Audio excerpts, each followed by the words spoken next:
ډېر انسانان وایي که میشر یو ګناه کوي په دا نیت سره کوي وایي میشر اوس خو زه ګناه کوم مګر اوس خو لا زما عمر سته اوس خو لا عمر پاته دی دا خبره مه کوه دا د شیطان دوکه ده شیطان ته په دوکه کې اچولې چې تا ته وایي چې ته دا ګناه کوه ته مشر بیا به توبه وکړې اوس لا ځواني ده اوس عمر لا سته مګر اچانک به تا له مرګ راسي بیا که تا ته ګرځه د زکندن پر ټیم تا ته 10 منټه پاته هم وي ستا زکندن شروع سي مګر بیا که د زکندن په وخت کې هر څومره توبې ته کاږي بیا به ته په ځان اخته بیا به ته په اوش اخته بیا به ته په وی اخته زکندن دومره سخت حالات دي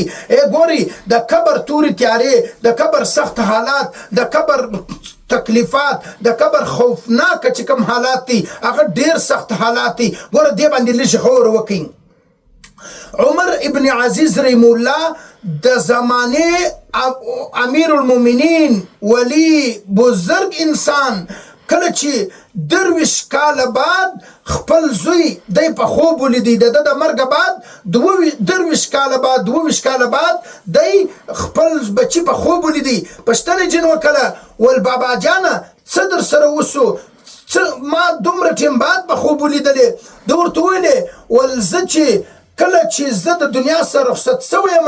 ول تر اوسه پورې زما حساب کتاب شروع کله چې بچي دی په خوب ولیدی دی په خولو کې ډوب ولو داسې د عجیبه کیفیات کې دی را روان ولو په خولو کې ډوب او بیا بچي پوښتنه جن وکړه دور ته زما تر اوسه پورې حساب کتاب شروع ته سوچ وکړه چې د یو بزرګ انسان د یو ولی انسان د یو اعلی درجه انسان د هغه دغه حالات دي چې د هغه سره حساب کتاب دا حالات دي نو زما ستا به کوم حالات دي